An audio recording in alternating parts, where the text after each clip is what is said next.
छात्र मित्रों, कक्षा 9वीं दूसरी इकाई कक्षा 9वीं पहली इकाई का दूसरा पाठ बिल्ली का विलंगुड़ा। इस पाठ का हम स्पष्टीकरण करेंगे, अध्ययन करेंगे। इसके रचयिता है राजेंद्र लाल हंडा जी। हमने 2 परिच्छेद का अभ्यास किया है, स्पष्टीकरण किया है, और तीसरे परिच्छेद का हम स्पष्टीकरण देंगे। तो छात्रों, कहानी की शुरुआत तुम्हें मालूम है, तुमने पढ़ा भी होगा। और तुम्हें मैं सूचना देता हूँ कि ये इस वीडियो को देखते समय किताब ज़रूरी है, किताब निकाल कर अभ्यास करना है। तो हमने देखा कि लेखक के घर में चूहे बहुत सता रहे थे लेखक को, तो सबने राय किया बिल्ली को लाने की। बिल्ली लाने के बाद बिल्ली ने समय के साथ उस चूहों का नायनाट किया। चूहों को बंदोबस्त हो गया चूहे का। अब चूहे तो समाप्त हो गए, अब बिल्ली तो भूखी नहीं रह सकती, और वो दिन ब दिन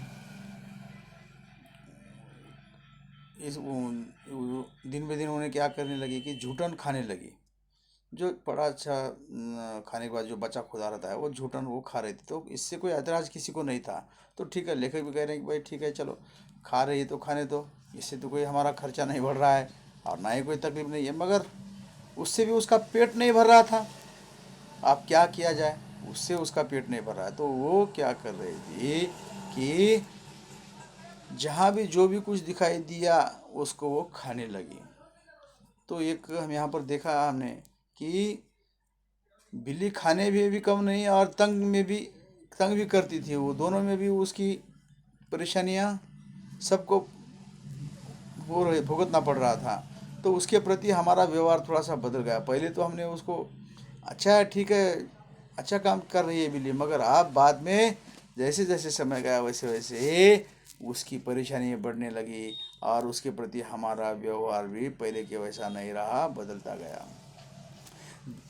बिल्ली भी कम समझदार जानवर नहीं है। जो शेर को काबू में नहीं आई वो हमसे कैसे मात खा जाती। उसने भी अपना रवैया बदल दिया। हमारे आगे पीछे फिरने की बजाय वो रसोई के आसपास कोने में दुबक कर बैठ जाती। अब फिर रसोई के घर में बहुत सारा खाना रहता है, वहाँ पर पकाया जाता है, बहुत सारे डिब्बे रहते हैं, कुछ ना कुछ रहता है वहाँ पर उसके लिए खाने के लिए, और वहीं पर रसोई में वो चुपचाप बैठने लगी।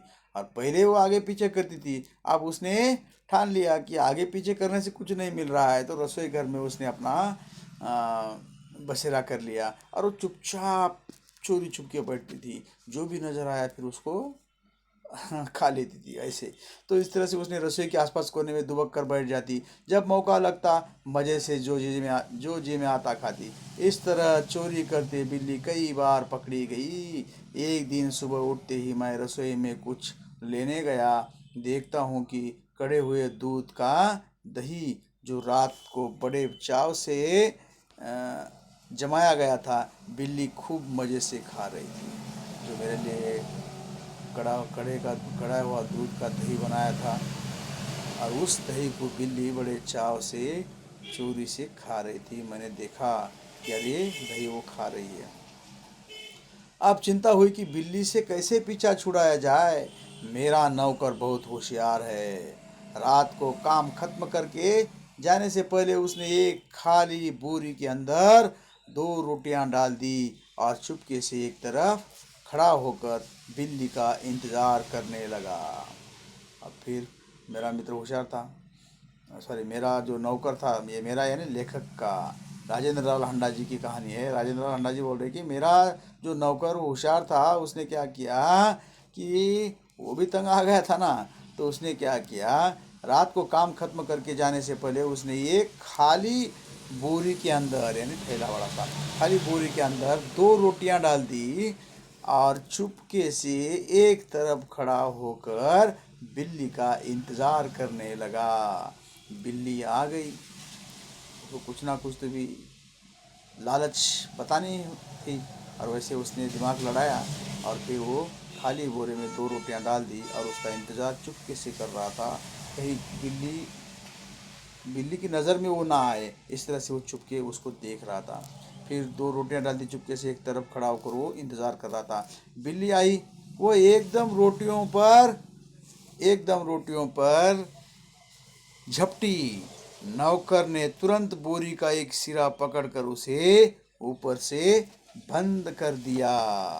अब जैसे बिल्ली रोटियों को देखने के बाद अंदर चली गई, खाने लगी, तो नौकर जो था लेखक का उस पर झपक पड़ा और उसने तुरंत उस बोरी का मुंह रस्सी से बंद कर दिया। रस्सी के साथ बोरी का मुंह बांध दिया गया।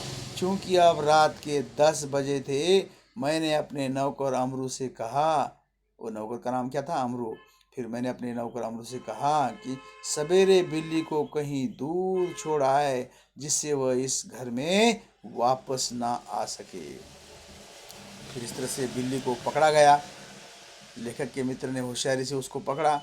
रात के 10 बजे थे और फिर लेखक ने कहा कि अब तो बहुत टाइम हुआ है, ठीक है अमरू, कल उसको सुबह जल्दी से जल्दी उठकर उसको छोड़ आओ। तो ऐसे में हाँ, बिल्ली को कहीं दूर छोड़ कर आए, जिसके कारण वो दोबारा हमारे पास घर ना आ सके। सब लोग को चाय पिलाते पिलाते अमरू को अगले दिन 8 बज गए। मैंने याद दिलाया कि उसे बिल्ली को भूली भटरियान की तरह छोड़कर आना है। बोरी कंधे पर लटका अमरू चल दिया। फिर सबके चाय पानी का बंदोबस्त करने के बाद उसको समय 8 बज गए और उसको फिर लेखक ने याद दिलाया कि अरे अमरू, तुझे बिल्ली को छोड़कर आना है, चले जाओ, जल्दी से छोड़ दो उसको। और फिर उसने वो कार्य शुरू किया और बोरी कंधे पर लटका अमरू चल दिया। बात आई गई हो गई। मैं हजामत और स्नान आदि में व्यस्त हो गया, क्योंकि 9:30 बजे दफ्तर जाना था। गुसल खाने में मुझे जोर का शोर सुनाई दिया। गुसल खाने में मुझे जोर का शोर सुनाई दिया। गुसल खाना यानी, गुसल खाने का मतलब क्या है छात्रों? गुसल खाने का मतलब है, यहाँ पर हम देखेंगे, गुसल खाने का मतलब कि नहाने का कमरा। गुसल खाने का मतलब क्या है? नहाने का कमरा। गुसल खाने में मुझे शोर दिखाई दिया, शोर आने लगा, शोर सुनाई दिया। लेखक को गुसल खाने में यानी लेखक स्नान कर रहे थे और फिर उनको जल्दी से दफ्तर जाना था, समय भी बहुत हो चुका था। तो ऐसे में लेखक स्नान गृह में गए यानी गुसल खाने में गए, तो उनको शोर सुनाई दिया। मैं नहाने में व्यस्त था और कुछ गुनगुना रहा था, इसलिए मेरा ध्यान उधर नहीं गया। 2 मिनट के बाद ही फिर शोर हुआ। इस बात मैंने सुना कि मेरे घर के सामने कोई आवाज़ लगा रहा है, आपका नौकर पकड़ लिया गया है। अगर आप उसे छुड़ाना चाहते हैं तो छप्पर वाले कुएं पर पहुंचिए। तो फिर लेखक कह रहे हैं कि लेखक तो स्नान में व्यस्त थे, साथ में वो गुनगुना रहे थे, क्योंकि दफ्तर तो जाना था, समय हो रहा था। ऐसे में जोर जोर से उनको आवाज़ सुनाई दी, कोई तो उनके नाम से पुकार रहा था और अच्छी तरह से आवाज़ सुनाई दी। क्या सुनाई दी लेखक को आवाज़? आपका नौकर पकड़ लिया गया है। अगर आप उसे छुड़ाना चाहते हैं तो छप्पर वाले कुएं पर पहुंचिए। इस तरह से लेखक को यह आवाज़ सुनाई दी और लेखक ये आवाज़ सुनते रहे। मैं हैरान हुआ कि क्या बात है। समझा शायद अमरू किसी साइकिल से टकरा गया होगा। शायद इस साइकिल का कुछ नुकसान हो गया हो और उसने अमरू को धर पकड़ा हो। और मैं इस तरह से अजनबी आवाज़, कौन पुकार रहा है और नौकर को पकड़ा है, छुड़ाना है तो छप्पर वाले कुएं पर आ जाइए। इस तरह की आवाज़ सुनकर मैं परेशान हुआ, हैरान हुआ। अरे क्या हुआ? अमरू तो ठीक है ना, कहीं वो चलते चलते साइकिल से तो टकरा गया नहीं, या साइकिल का तो नुकसान नहीं हुआ? फिर वो आकर यहाँ पर परेशान कर रहे होंगे उसको। शायद साइकिल वाले का कुछ नुकसान ना हो गया, अमरू को धर पकड़ा हो। रही आदमी इकट्ठे होने की बात, यह काम दिल्ली में मुश्किल नहीं, और फिर करील बाग में तो बहुत आसान है, जहाँ सैकड़ों आदमियों को पता ही नहीं कि वे किधर जाएं और क्या करें। खैर, उधर जा ही रहा था कि रास्ते में खाली बोरी लटकाए अमरू आता हुआ दिखाई दिया। वो खूब खिलखिलाकर हंस रहा था। उसे डांटते हुए मैंने पूछा, अरे क्या बात हुई? तूने आज सुबह ही सुबह क्या गड़बड़ की जो इतना शोर मचा और मोहल्ले के लोग तुझे मारने को दौड़े?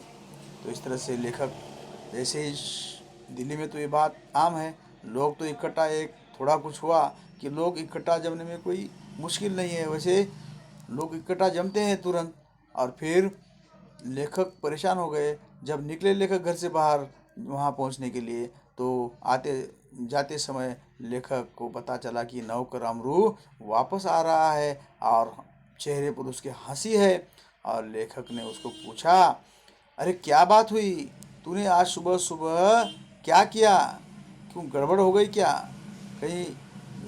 हाँ, सुबह सुबह क्या गड़बड़ हो गई जो इतना शोर मचा रहे हैं सब, मोहल्ले के लोग तुझे मारने के लिए दौड़े? क्या किया तूने ऐसा कार्य जो इस तरह की परेशानियां हो गई है लोगों को, और वो तुझे मारने के लिए दौड़े? इस तरह से लेखक उसको पूछ रहे हैं, मगर उसके चेहरे पर हंसी थी।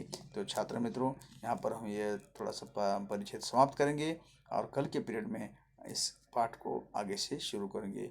मैं उम्मीद करता हूँ कि तुम्हें ये पाठ अच्छा लगेगा, समझ में आएगा।